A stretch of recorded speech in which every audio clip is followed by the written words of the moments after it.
right, we've got the Iowa caucus coming up. We've got a giant election this year, and so much more going on. I've got a great lineup today with Grant Stinchfield. Grant, thank you so much for being on the show today. It's great to be here, and thank you. So you're going to be covering the Iowa caucus tonight. I want to jump right in and get your thoughts on the remaining GOP candidates. But first, let me read a quote from Tucker Carlson. He said, "Nikki Haley is a liberal.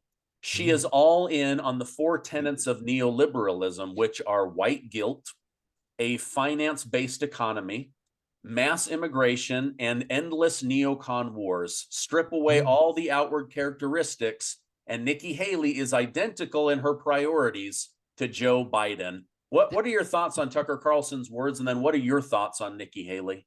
So it's not often that Tucker and I disagree, and I see where he's going on this. I am not a Nikki Haley fan. I think she is a flip-flopper. She's been proven to be that. I do believe she's an absolute globalist, and I do believe she wants these endless wars. But I don't believe she wants that because she's a liberal. I believe she wants that because it'll line her pocketbooks. She is lined up with the military-industrial complex. That is clear to me. She's lined up with the Chamber of Commerce, so-called Republicans. That is clear to me. Do I think Nikki Haley is a liberal like Joe Biden? I can't say that, but I do think she is a globalist, and she scares me in the fact of what she wants to do to this country, and I think she would be a danger to national security to get us involved in endless wars. She's not acting like an America First candidate. Look, she worked for President Trump as his UN ambassador, and I was a huge fan of hers when she worked at the United Nations. I thought she was tough. I thought she put America in a very good light. But what happened to Nikki Haley is what happens to anybody that runs against President Trump. They end up getting exposed. Ron DeSantis, the same thing. Here's a guy. He was my favorite governor. This is a guy who was on top of the world. I was so proud of what he was doing in Florida. And I said, don't run. Don't run against. And what happens to Ron DeSantis is not only gets exposed as disloyal, but quite frankly, he got just exposed as a dork on the national stage. He can't handle himself. He does not look presidential. He comes off as, I've nicknamed him Double D, the sanctimonious dork. And so all of this is because President Trump exposes them and he slaps them down. They thought they could somehow unseat President Trump as a position of the leader of the Republican Party. How mistaken were they? And then Vivek with this stunt today or over the weekend, playing mental games with an older voter, going into a whisper and all this stuff about a vote for me, it saves Trump. What a load of nonsense. President Trump sends out a True Social post. Vivek is not MAGA. And what do you see? People start to bash Vivek, including myself. Don't cross President Trump. Right now, he's the only guy that can save this country. Let's get behind him. Don't bash him. And yet they don't realize they're destroying their political careers the more they go after President Trump. Yeah. The one thing that I see in common with Nikki Haley and Joe Biden is Joe Biden left the Senate with a net worth of $27,000. He's now worth about $10 million, but there's no like record of him paying taxes to become a decamillionaire, which is almost impossible. Only like 0.01% of Americans ever become a decamillionaire. Same thing. Nikki Haley did a great job for the United Nations. I really liked her as well. But she leaves on the verge of bankruptcy and then suddenly gets this military industrial complex contract, as well as this board seat on Boeing. And next thing, she buys a $2 million house. She's got all of this money flowing, and now she's taking on Donald Trump.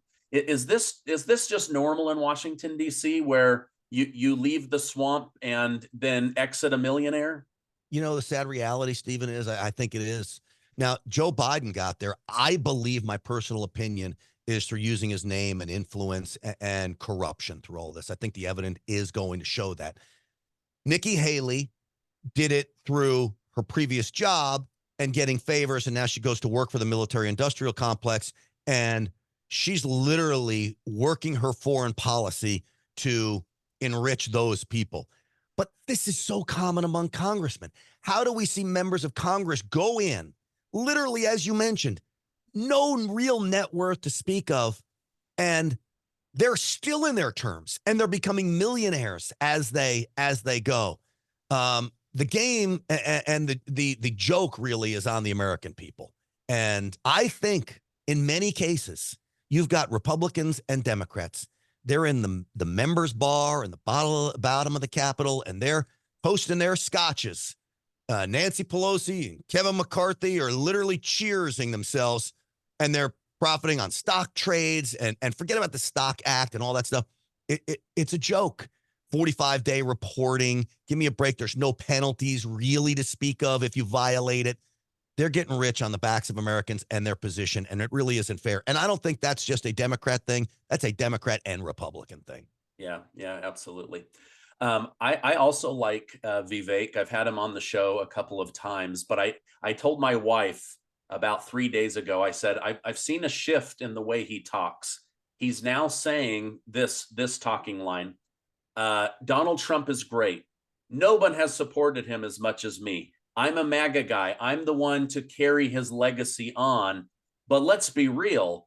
The deep state is going to do anything they can to keep him from office. So what I don't want is us to regret not voting somebody else in.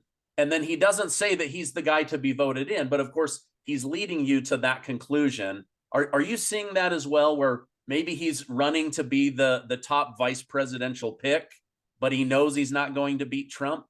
I don't think he's going to be a vice presidential pick. At first, I thought, okay, he's running for name recognition to move himself up the ladder in the ranks of known or well-known Republicans. But lately, the last couple days, his underhanded, slimy tactics has me asking, what is his end motivation? Because he's going to end up pissing President Trump off, which he did with the Vivek is not MAGA. Now, what I want everyone out there to realize, this is all a big, giant game when it comes to party politics. Once the primaries are over, what do you see? You end up seeing most of these people end up coming together. Remember the battles between Ted Cruz and President Trump? We thought they hated each other. And then what happened? Now, Cruz is a huge supporter of Trump, and people end up coming back together. So there's a big game being played. But I don't think Vivek was ever in the club to start that game yet. And now he's hurting himself in the eyes of President Trump and Trump voters. So he better tread very lightly with this move of now starting to quietly bash President Trump and use these mental tactics of, this is about the country. This is our 1776. In order to save Trump, you got to vote for me. So what he was saying, if he was back in 1776, is forget George Washington. I'm the guy. I mean, come on. Yeah. A question about Ron DeSantis, but first I want to put forward a theory. This is how I think Ron DeSantis could have become president. All he would have had to say is, listen, America, I'm going to continue to be the best governor the United States of America has ever had. And if by some reason Donald Trump asked me to be vice president, I would immediately say yes. But until then, I am going to continue to be the very best governor. I think they would have made an incredible duo. I think they could have taken on the swamp. And yet I think people were pressuring him to get in, even though they knew he was going up against the kingmaker in this King of the Hill battle. I don't know. What are your thoughts on that? Well, in the end, I think what you're saying is what I said, is that he needed to wait. Yes. He needed to wait and run 4 years, be the guy waiting in the wings that's going to take the mantle and help the Republicans move forward after President Trump. Now, there are some constitutional limitations, the way the Electoral College sets up to have a vice presidential candidate and a presidential candidate from the same state. It limits how electors can vote for the ticket. And Florida is so important. We saw this in Texas when George Bush took on Dick Cheney. Dick Cheney actually lived in Texas. He had to move to Wyoming in order to get around this Electoral College situation that makes it, you're going to lose votes because you can't have two people from the same state. And the founding fathers didn't want one state to have complete control. So President Trump wasn't leaving Florida. And I don't think Ron DeSantis was leaving Florida. So it would have I don't know how they would have figured that out. Well, they could have just done the Adam Schiff thing, be a congressman in California, but secretly live in Maryland. Right. Well, isn't that the truth? All right. Well, I want to get your thoughts on this Colorado remove Trump from the ballot scam. Do you think the Supreme Court is going to look at the 14th Amendment and say, this doesn't apply? The president was never an officer. He didn't live during the Civil War. What are your thoughts on this Supreme Court trial that's coming up? I'm going to give you even better than that. And this is 100% confirmed, not conspiracy theory. The 14th Amendment, Section 3, is null and void, obsolete. In 1872, if you read the 14th Amendment, Section 3, it's the only part of the Constitution that says Congress can overturn this. In 1872, that's exactly what Congress did. They voted to repeal Section 4, Amendment 14, Section 3 of the Constitution. They repealed it. It is null and void. That argument has been filed with the Supreme Court. Now, to give a shameless plug, my podcast, grantstinchfield.com, I do about a half an hour on this, and I've got all the documents and the votes, and all you have to do is go to grantstinchfield.com. You can see it. You can see it there. But this is not to be argued with. It is 100% true that Congress repealed it. And I wish I had the documents in front of me because I could read them to you. But that's all the argument you need. And when it gets to the Supreme Court Court's going to look at that. So we can make the argument that President Trump, was acting in his duties. We can make the argument about double jeopardy. He was already tried, in the impeachment case. We can make the argument that his due process has been taken away from him through all this with no trial in Colorado, or even Maine is even worse, where she just decides to do it, and the chief electioner. You can throw all that out. Doesn't matter. That Section 14, Article 3 is thrown out. It's null and void. Overturned. 1872. All you have to do is look it up in the Congress. Okay. I'm going to put a link to grantstinchfield.com so that people can go watch that, because I want them to see that without us having to rehash it for 30 more minutes. Yeah. Hunter Biden and his team of lawyers pull this trick where Congress finally meets. They're deciding whether to have this guy arrested. He shows up with his lawyers looking like a mafia boss, and they're literally in front of him. Representative Nancy Mace says, "You don't have the balls to come in front of Congress." He's literally there, right? Mm-hmm. It's them. They don't have the balls to actually arrest this guy. Right. Meanwhile, they arrested and humiliated Steve Bannon and Peter Navarro. What do you think should have happened to Hunter Biden that day? My biggest problem with Republicans is they have no foresight of the attack that is going to come towards them. And Hunter Biden showing up there was a form of an attack, thumbing his nose at them. He walked in there like John Gotti, as you said, okay? The Teflon son of a president. Two things. He knows he's got the power of the pardon, and he knows in the end his dad's going to pardon him, so he can do whatever he really wants to do. Secondly, if you have foresight and you think that he may be showing up, even if you have an hour heads up, and I know members of Congress had an hour heads up because members of Congress told me the media was calling them. What are you going to do if Hunter shows up? Is Hunter showing up? At that moment, Chairman of the Oversight Committee, James Comer, should have been on the phone with the Speaker of the House, Mike Johnson, and saying, I want you to arrest him for contempt of Congress. The moment he walks in here, we'll have the Sergeant at Arms bring the Capitol Police down.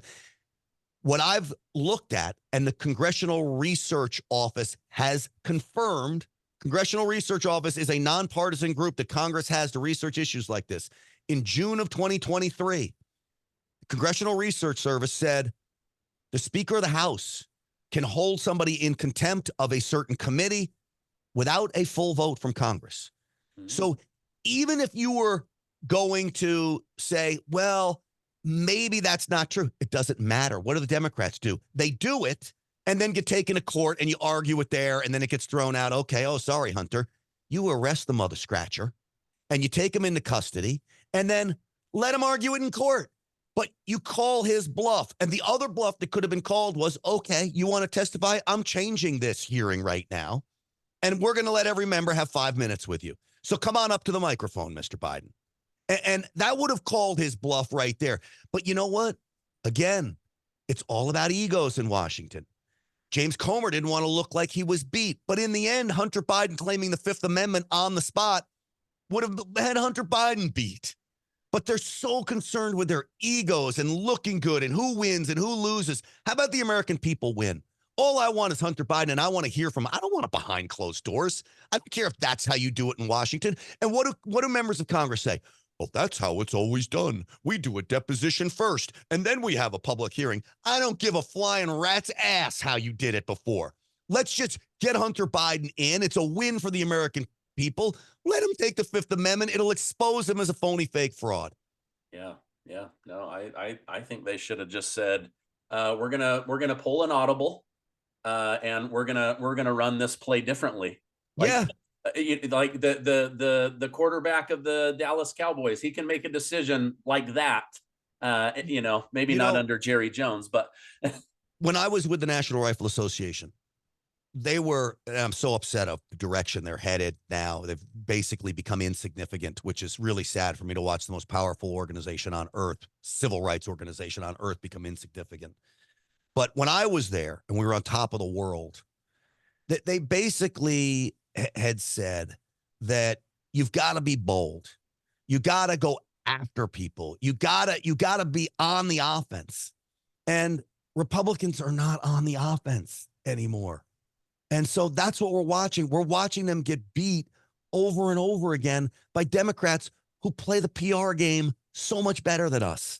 And quite frankly, I'm tired of it. How am I able to think of a better audible? How, Stephen, are you able to think of a better audible? But these members of Congress can't think of that beforehand? Yeah. Come on. Yeah. That's kind of scary to think about when you say it out loud.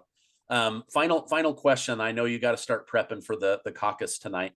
Yeah. With Georgia versus Donald Trump, we have a district attorney, Fani Willis, who suddenly finds herself in the middle of a marriage-ending affair.